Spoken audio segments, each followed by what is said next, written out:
रसिक हो नमस्कार. आजच्या या हनुमान जन्मोत्सवानिमित्त होणाऱ्या भक्तिसंगीताच्या संध्येला आपणा सर्वांचं मनपूर्वक स्वागत. आपण सर्वजण इथं आवर्जून आमच्या उर्वीचं गाणं ऐकायला आलात त्यासाठी मनापासून धन्यवाद. आणि हनुमंताचरणी आजची ही गायन सेवा करण्याची संधी दिल्याबद्दल परांजपे काका काकूंचेही मनपूर्वक आभार. हिंदू नववर्ष आणि नवसंवत्सर सुरू होतानाचे सर्वात सुंदर दिवस आणि भक्तिपूर्ण उत्सव म्हणजे गुढीपाडवा, त्या दिवशी सुरू होणारं रामाचं नवरात्र, रामनवमी आणि अर्थातच आजची चैत्री पौर्णिमेला साजरा होणारा उत्सव म्हणजे हनुमान जन्मोत्सव. समर्थ रामदास स्वामींनी छत्रपती शिवाजीराजांच्या सहकार्यातून स्वराज्यात आणि इतरत्रही अनेक हनुमान मंदिरं आणि व्यायामशाळा, मठ उभारले. त्यामागं त्यांची फार मोठी योजना होती, उद्दिष्ट होतं. समर्थांनी कायमच समाजातील बाल, कुमार आणि तरुण मुलांना बलोपासनेचं महत्त्व पटवून बलवंत, निष्ठावंत आणि निर्भय तरुण मन तयार केलं. त्यासाठीच ठिकठिकाणी मठ, व्यायामशाळा आणि हनुमान मंदिरं स्थापन केली. रुद्रावतारी हनुमंताची आणि श्रीरामाची भक्ती जनसामान्यांमध्ये रुजवली. आजच्या कार्यक्रमाची सुरुवात करताना आपण ऐकणार आहोत हनुमंताची स्तुती शास्त्रीय गायनातून. अभिजात भारतीय शास्त्रीय संगीतामधल्या अनेक रागांपैकी एक राग जिथे विशेषत्वे समर्पण आणि भक्तिरस दिसतो, खेळकर आणि गंभीर असे दोन्ही भाव ज्यातून मांडता येतात, तो राग म्हणजे राग केदार. याच केदार रागात बांधलेली एक हनुमान स्तुती आपण असणारी बंदिश आपण ऐकणार आहोत. शब्द आहेत रामदूत पवनसूत हटील हनुमान, सदा भक्तिभाव गान परमज्ञान श्रुती पुराण बलनिधान. उर्वी सादर करते केदार रागातील बंदिश.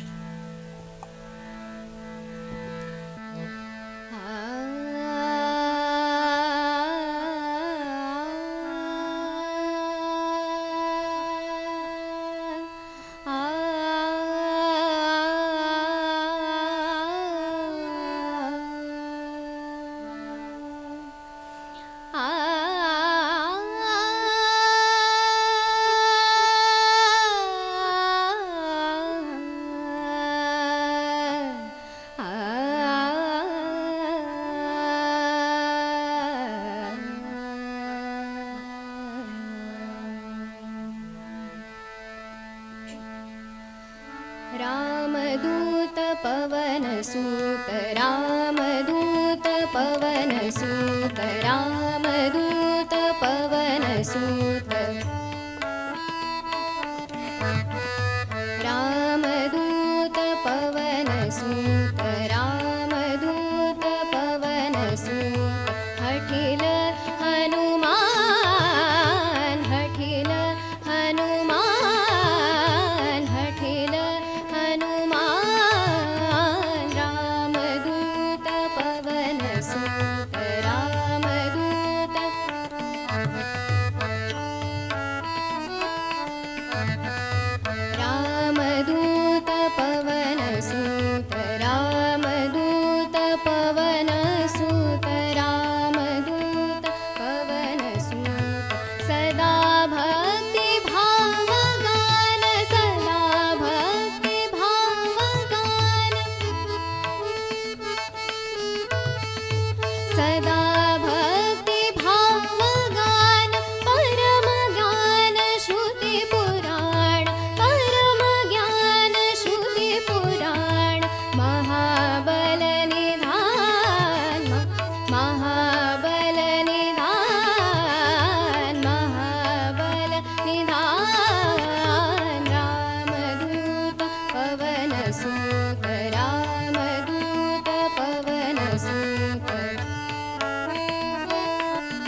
समर्थ रामदास स्वामींनी वयाच्या 10व्या वर्षापासून पुढे 12 वर्ष गायत्री पुरशरण नाशिकजवळ टाकळी या गावी केलं आणि त्यापुढची 12 वर्ष संपूर्ण भारतभ्रमण पायी चालून केलं. संपूर्ण भारतभ्रमण पायी चालून करणारे समर्थ रामदास स्वामी हे एकमेव संत आहेत. याच दरम्यान त्यांनी स्वतःच्या मनाला उद्देशून म्हणून जे श्लोक रचले तेच मनाचे श्लोक. सुरुवातीला ते काही सूत्रबद्धरित्या नव्हते, पण नंतर उद्धव स्वामींना ते शिकवताना त्यांनी ते लिहून घेतले आणि तेव्हा ते सूत्रबद्ध पद्धतीने मांडले आणि जे आज मनाचे श्लोक आपण बघतो ते त्याचंच व्हर्जन आहे. याच दरम्यान त्यांनी अनेक आरत्या रचल्या, अनेक अभंगही रचले. आपण एक गोष्ट लक्षात घेतली पाहिजे, रामदास स्वामींचा कालखंड हा 16व्या शतकातला आहे. त्यापूर्वीचे जे काही संत महंत होऊन गेलेत त्या सर्वांनी विठ्ठल भक्ती केलेली दिसते. म्हणजे विठ्ठलाचं निर्गुण निराकार रूप आणि निशस्त्र दैवत त्यांनी आपलं पूज्य दैवत मानलं. समर्थ रामदास स्वामी हे एकमेव असे संत आहेत की ज्यांनी सशस्त्र अशा चापबाणधारी धनुर्धारी श्रीरामाची भक्ती केली. याचं कारण असं आहे, तो काळही तसाच होता. साधारण 13-14व्या शतकापर्यंत आपल्या संपूर्ण हिंदुस्थानामध्ये हिंदूच राजे होते शक्यतो. त्यामुळे त्यावेळेला वर्णभेद, उच्च नीचता, जातीभेद ह्या ज्या समाजातल्या काही रूढी परंपरा ह्याच्यावरती भाष्य करणारे सगळं संत साहित्य आपल्याला दिसतं. पण समर्थ रामदास स्वामींनी त्यावेळेला परकीय आक्रमणं सुरू झाल्यानंतर इतकी अनन्वित छळ आणि अनन्वित अत्याचार सहन करणारी समाजमनं जी घट्ट झाली होती, निर्ढावली होती, म्हणजे आपला छळ होतोय हेही ज्यांना कळत नव्हतं, अशा संपूर्ण समाजाला जागं करण्याचं काम रामदास स्वामींनी केलेलं आहे. पिचलेली मनं आणि शरीरं ताकदवान करणं आणि त्यासाठी बाल, कुमार आणि तरुण मुलांना बलोपासनेचं महत्त्व, व्यायामाचं महत्त्व पटवून त्यांना शिवाजी महाराजांसारख्या एका शूर योद्ध्याकडे पाठवणं आणि स्वराज्य निर्मितीला हातभार लावणं ही फार मोठी कामगिरी समर्थ रामदास स्वामींनी केलेली आहे. याच रामदास स्वामींचा एक अभंग आपण ऐकणार आहोत. या अभंगाचं ऐकताना तुम्हाला वैशिष्ट्य असं जाणवेल की ह्या अभंगातला प्रत्येक कडव्यातला प्रत्येक शेवटचा शब्द हा पुढच्या कडव्यातला पहिला शब्द आहे. आरंभी वंदीन अयोध्येचा राजा. राम फाटक यांनी संगीतबद्ध केलेलं हा अभंग मूळ गायला आहे पंडित भीमसेन जोशी यांनी. ऐकूया. आरंभी वंदीन अयोध्येचा राजा.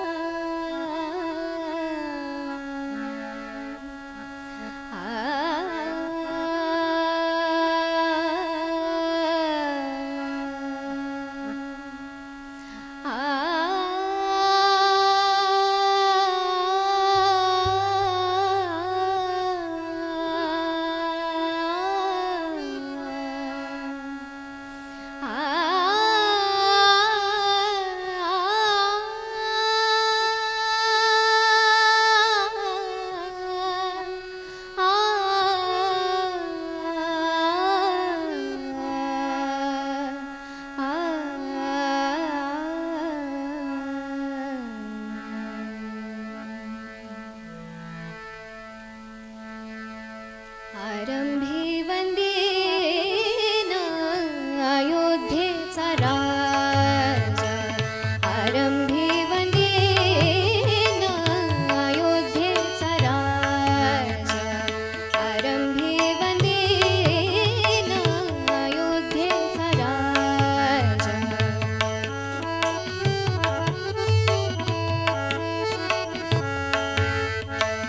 आरंभी वंदीन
उच्चारिता राम होय पापक्षय उच्चारिता राम होय पापक्षय उच्चारिता राम राम राम उच्चारिता राम होय पापक्षय उच्चारिता राम होय पापक्षय पुण्याचा निश्चय पुण्याचा निश्चय पुण्यभूमी आरंभी वंदेन अयोध्येचा राजा आरंभी वंदेन अयोध्येचा राजा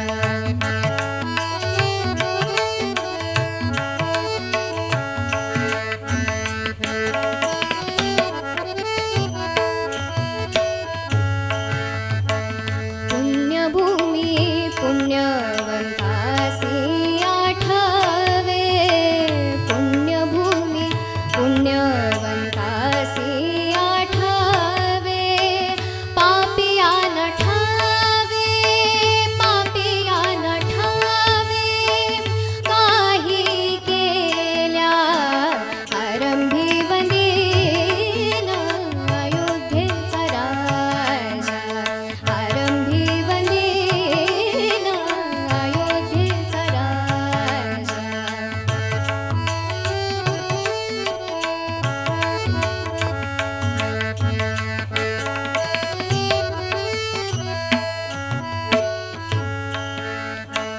काही केल्या तुझे मन पालटेना मन पालटेना काही केल्या तुझे मन पालटेना मन पालटेना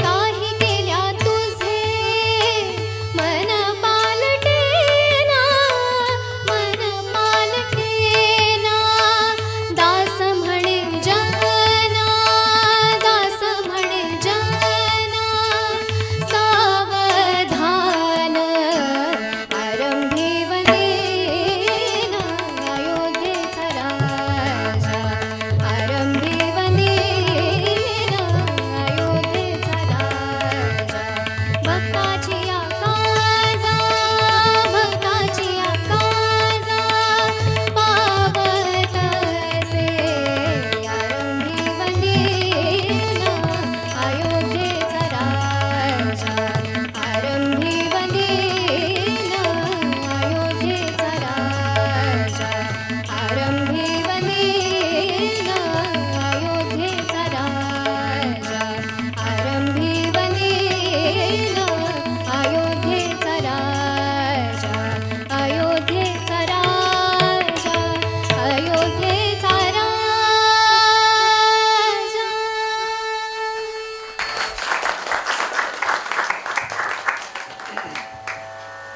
आधी प्रपंच करावा नेटका मग घ्यावा परमार्थ विवेका.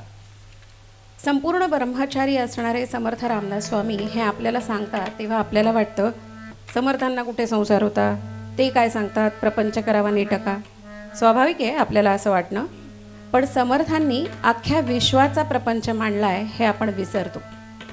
वयाच्या 5व्या वर्षी फडताळात लपलेला छोटा नारायण आईला म्हणतो, आई चिंता करीतो विश्वाची. आपल्या घरातली 5 वर्षांची मुलं फार फार तर फ्रीज उघडतात आणि चॉकलेट शोधतात, ह्या व्यतिरिक्त काही करू शकत नाही. तर प्रपंच कोण करतो? तुमच्या माझ्यासारखा माणूस, म्हणजे गृहस्थ. म्हणजे कोण? तर आपल्या कुटुंबाचं भरणपोषण पालनपोषण करणारा, त्यांचं संरक्षण करणारा, त्यांना सुसंस्कारित करणारा, त्यांना सुशिक्षित करणारा तो गृहस्थ. मग ह्या न्यायाने समर्थ रामदास स्वामी हे अख्ख्या विश्वाचे पालकच होते. अख्ख्या विश्वाचं दायित्व त्यांनी स्वतःवर घेतलं होतं.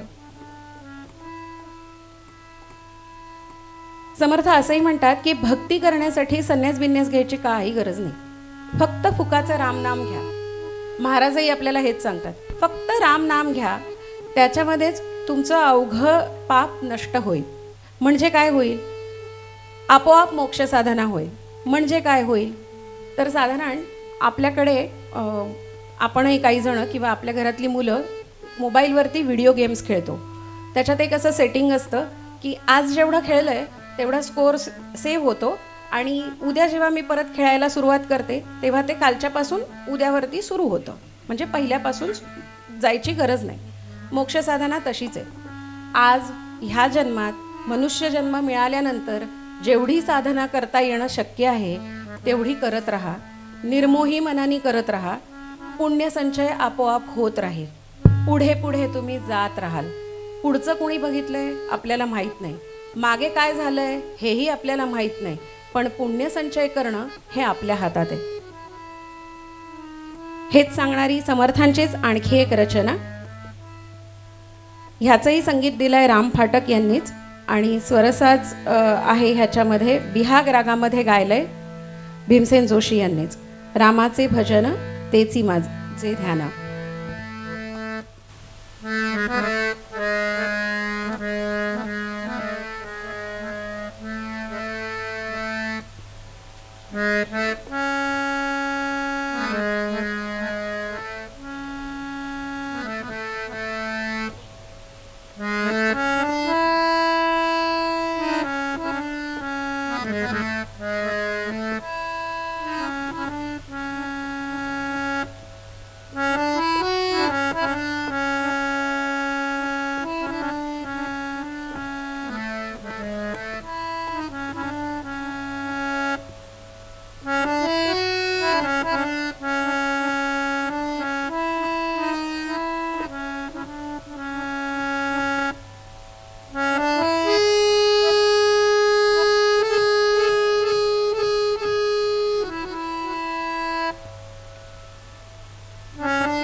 माझे ध्यान.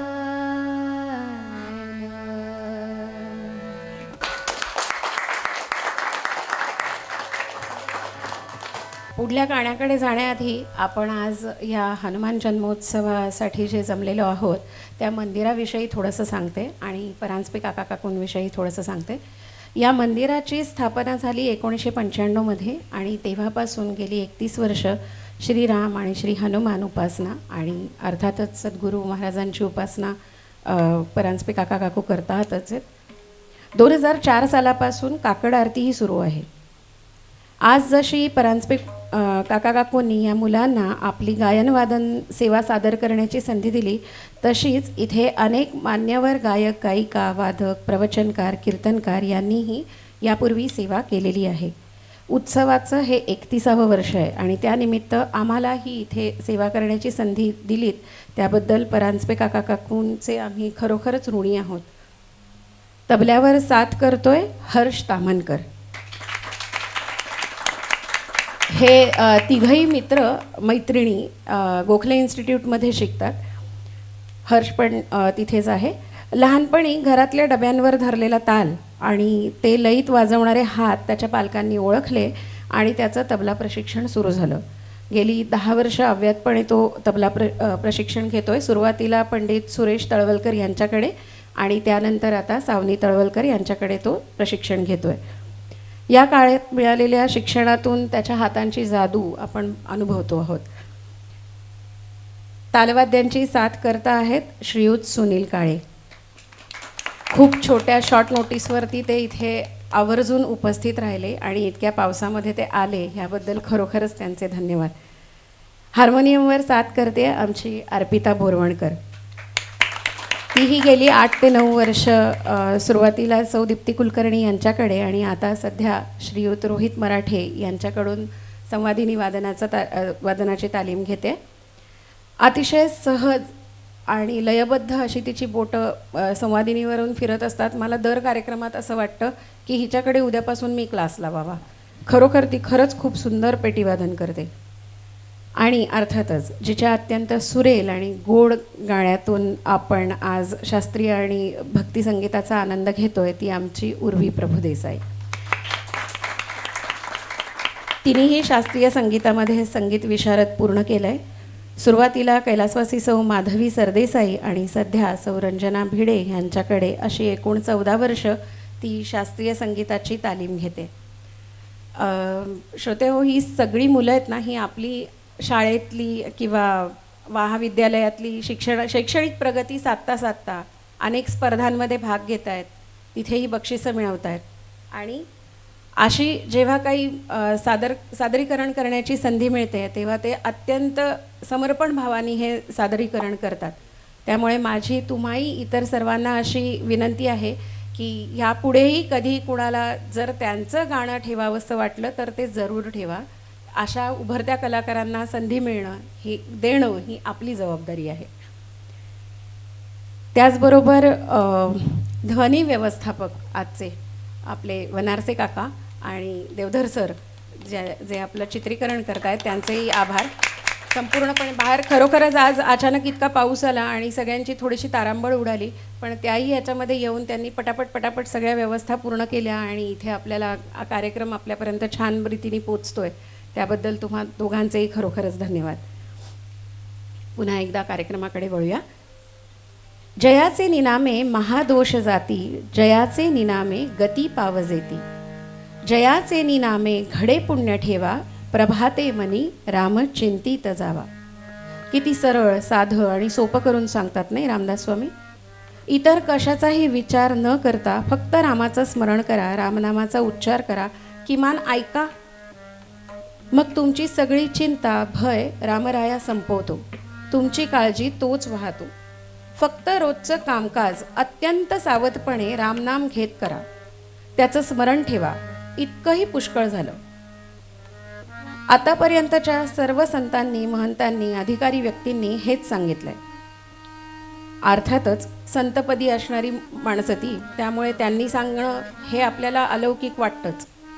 पण कित्येक कवीही असे होऊन गेलेत की ज्यांनी जी गीतं रचली ती आपल्याला अभंगच आहेत की काय असं वाटतं. संत तुकाराम चित्रपटातलं आदी बीज एकले किंवा गुळाचा गणपतीमधलं इंद्रायणी काठी किंवा कानडा राजा पंढरीचा, ही जर गीतं आपण ऐकली तर आपल्याला असं वाटतं की हे मूळचे अभंग आहेत संतांनी रचलेले. पण ती गाणी लिहिली आहेत शांताराम आठवले, जगदीश खेबुडकर आणि गदिमांनी. असंच एक गीत उर्वी सादर करते. रचना आहे विश्वनाथ जोगळेकरांची आणि संगीतबद्ध केलं आहे अनिल मोहिले यांनी. शुद्ध सारंगातली ही रचना शरद जांभेकर यांनी मूळ स्वर आहे त्यांचा. ऐकूया.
चंदनाचे परिमल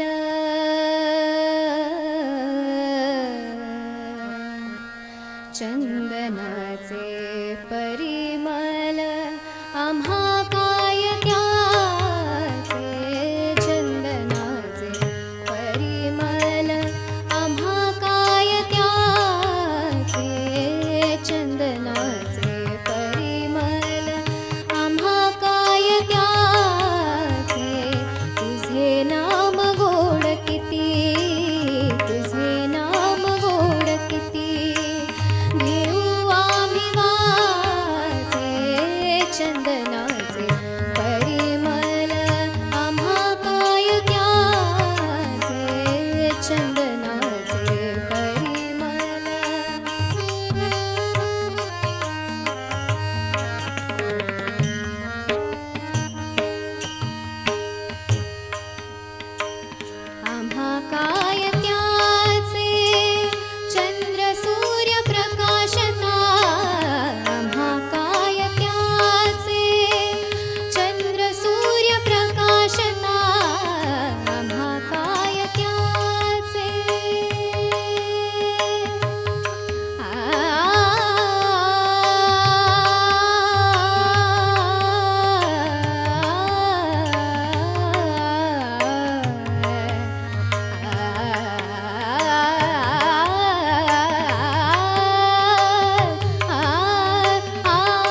परिमल चंदनाचे परिमल.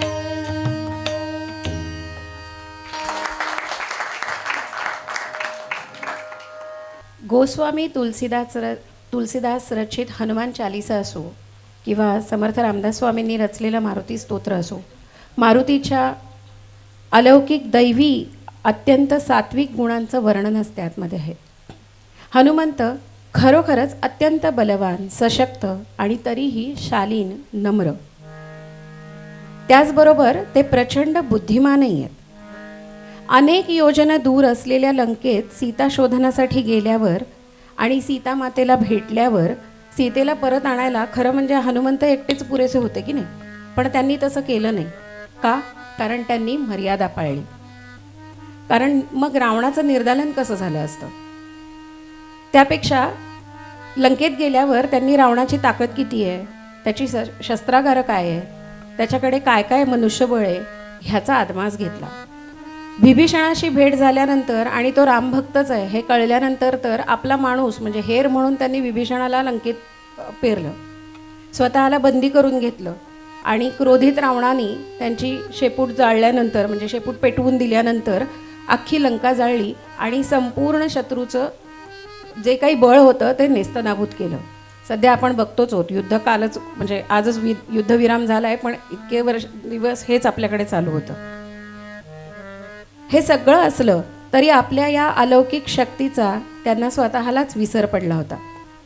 त्यांच्या ठायी असलेल्या या गुणांची जाणीव त्यांना करून दिली ती जांबुवंतांनी लंकेत जाण्याआधी. समुद्र उल्लंघावा कसा या प्रसंगाचं वर्णन करताना आधुनिक वाल्मिकी गदिमा इतकं सुरेख लिहितात. तरुण जो जाईल सिंधू महान, असा हा एकच श्री हनुमान. रसिक हो, अयोध्येत राम मंदिर उभं राहिलं, 500 वर्षांची प्रतीक्षा संपली आणि श्रीराम अयोध्येत पुनर्प्रस्थापित झाले, तेव्हा हनुमंतांना काय वाटलं असेल असा विचार आला आणि वाटलं, कडी वाजता दार उघडले तिथे उभे रघुवीर, पाय धुवाया अश्रू धावलेत कुठला त्यांना धीर, स्वागत करणे विसरून गेलो भान होई बेभान, तेच म्हणाले वाट पाहुनी कसा आहे हनुमान. ऐकूया, असा हा एकच श्री हनुमान. तरुण जो जाईल सिंधू महान, तरुण जो जाईल सिंधू महान, असा हा एकच श्री हनुमान, असा हा एकच श्री हनुमान, असा हा एकच श्री हनुमान. तरुण जो जाईल सिंधू महान, तरुण जो जाईल सिंधू महान, असा हा एकच श्री हनुमान, असा हा एकच श्री हनुमान.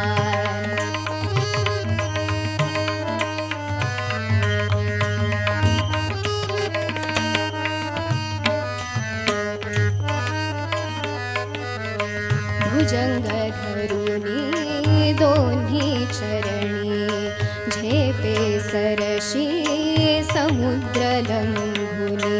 भुजंग धरुनी दोन्ही चरणी, झेपे सरशी समुद्र लंघुनी.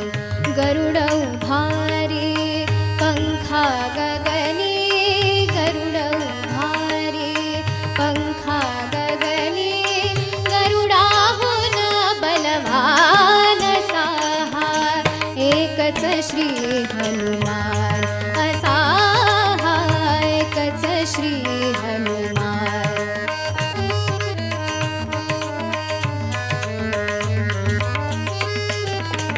सूर्योदय हा वीर जन्मला, दिशतयोजने नभी उडाला.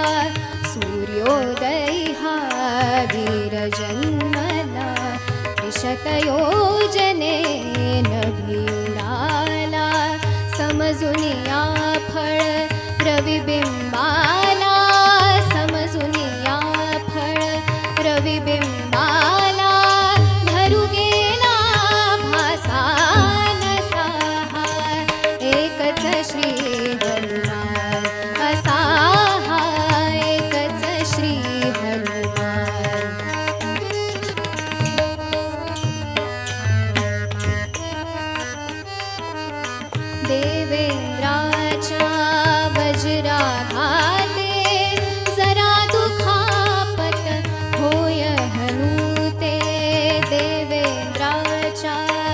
वज्राघाते जरा दुखापत होय हनुते कोप अनावर ये वायुते कोप अनावर ये वायुते थांबे तो गतिमान साहा एकच श्री हनुमान असा हा एकच श्री हनुमान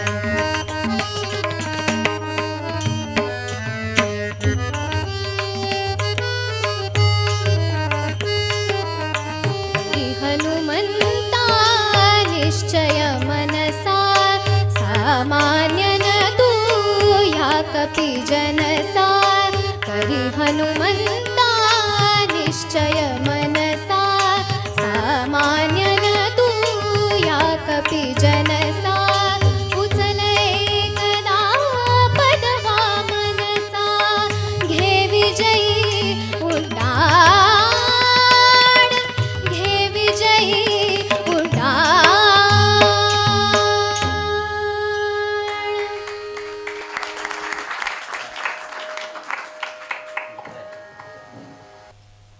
चिरंजीव केले जगीदास दोन्ही नुपेक्षी कदा रामदासाभिमानी.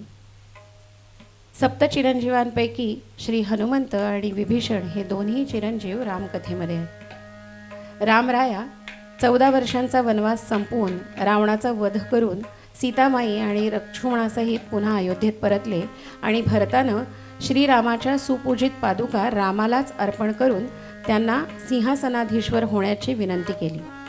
श्रीरामांचा राज्याभिषेकही पार पडला. विभीषण लंकेला परतले आणि सुग्रीव आणि हनुमंतही किष्किंधेला जाण्यासाठी निघाले. श्रीरामांची अनुज्ञा घ्यायला म्हणून हनुमंत गेले तेव्हा श्रीराम हनुमंताला म्हणाले, हनुमंता, या संपूर्ण काळामध्ये तू सतत माझ्यासोबत होतास आणि तू जे जे काही केलंस त्यासाठी तुला काही देण्याची माझी इच्छा आहे, तर तुला हवं ते माग. तुमच्या माझ्यासारखा साधा सरळ माणूस असताना तर त्यांनी काय मागितलं असतं? सत्ता, संपत्ती, धन, इतर ऐहिक किंवा भौतिक सुख. पण ते हनुमंत आहेत. त्यांनी काय मागितलं? त्यांनी मागितलं, मला एकच वर द्या प्रभू, तुमच्या चरणी मी सतत लीन राहीन. जोवर या भूतलावर असेन तोवर मला रामकथा गाता यावी, ऐकता यावी, सप्तस्वरांनी रामकथेचा आस्वाद घेता यावा आणि जिथे जिथे श्रीरामाचं भजन पूजन होईल तिथे तिथे मी सूक्ष्म रूपानं असावं, असा मला वर द्या. म्हणूनच रामरक्षा पठण करण्यापूर्वी हनुमान चालिसा किंवा मारुती स्तोत्र म्हटलं जातं. ते रामदूत आहेत. आपली आर्जवं तेच प्रभूंकडे नेतात. म्हणून आधी स्मरण आणि आवाहन मारुतीरायांचं आणि मग प्रभू श्रीरामांचं. समर्थांचीच आणखीन एक रचना सादर करतो आहोत, कैवारी हनुमान आमुचा.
दासानुदासा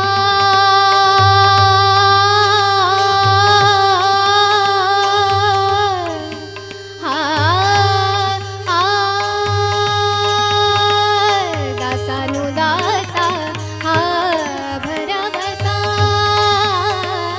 दासानुदासा हा भरवसा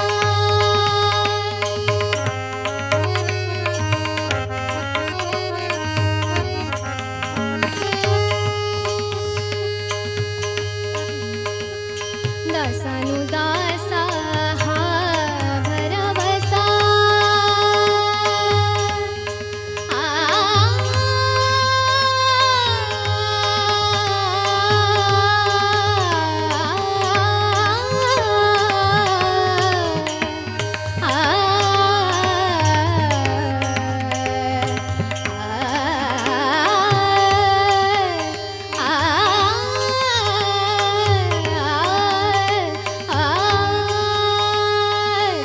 दासानुदासा दासानुदासा दासानुदासा हा भरवसा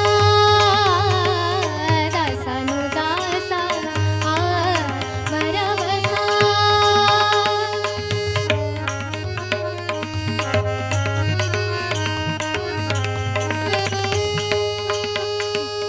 दासानुदासा हा भरवसा वाहतसे त्याची वाहतसे त्याची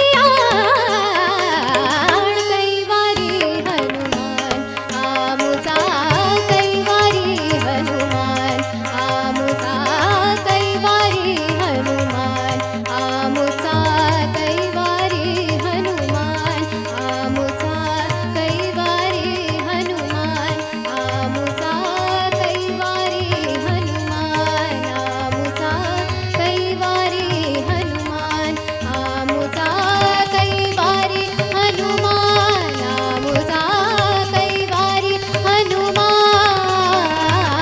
कैवारी कैवारी कैवारी हनुमान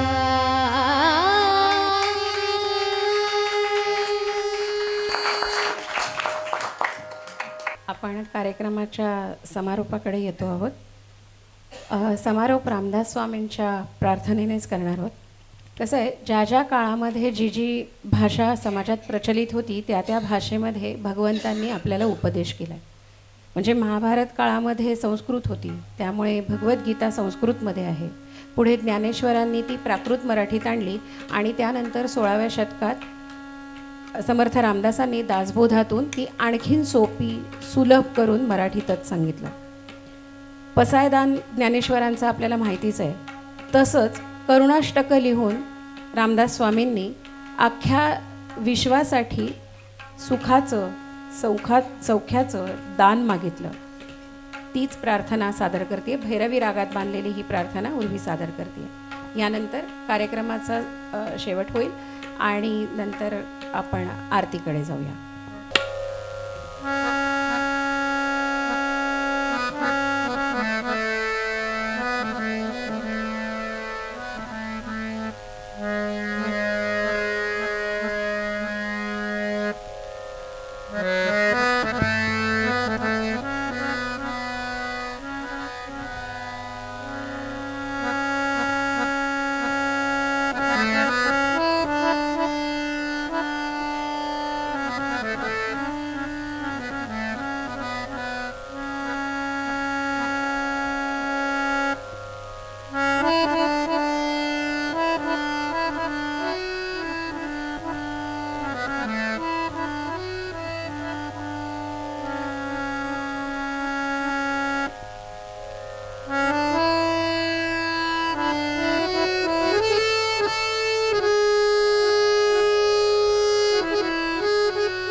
कल्याण करी राम राया राम राया कल्याण करी राम राया जनहित विवरी जनहित विवरी जनहित विवरी कल्याण करी राम राया राम राया कल्याण करी राम राया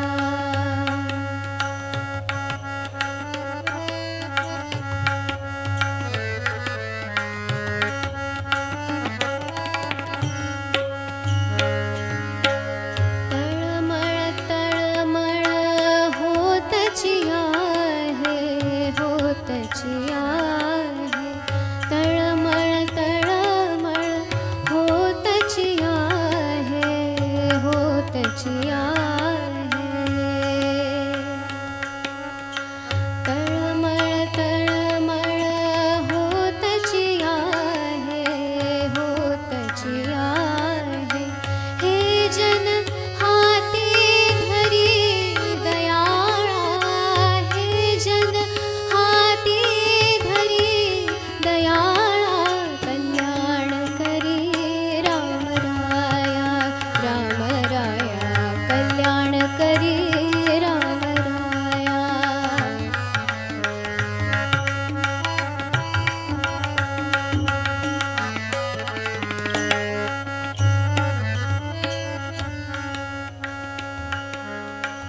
अपराधी जन चुकतची गेले चुकतची गेले अपराधी जन चुकतची गेले चुकतची गेले अपराधी जन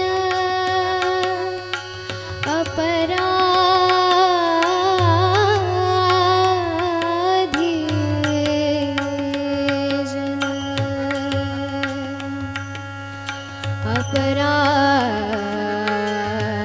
अपराधी जन अपराधी जन चुकतची गेले चुकतची गेले अपराधी जन चुकतची गेले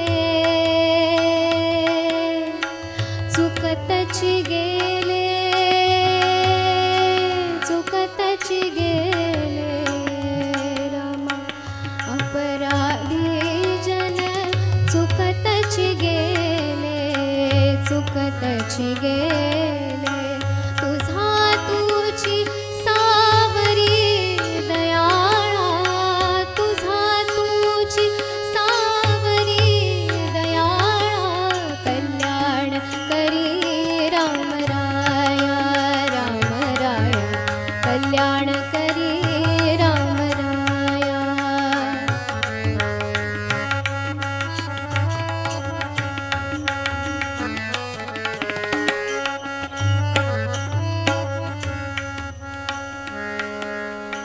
कठीण त्यावरी कठीणची झाले कठीणची झाले कठीण त्यावरी कठीणची झाले कठीणची झाले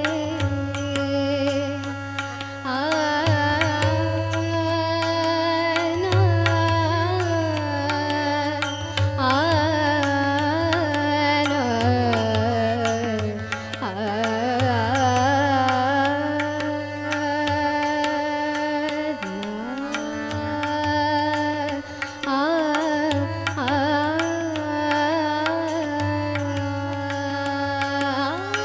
कठीण त्यावरी कठीणची झाले कठीणची झाले कठीण त्यावरी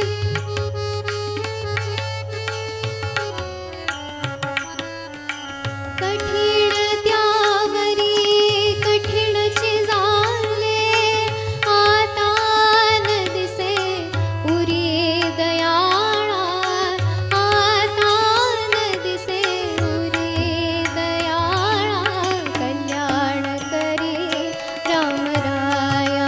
देव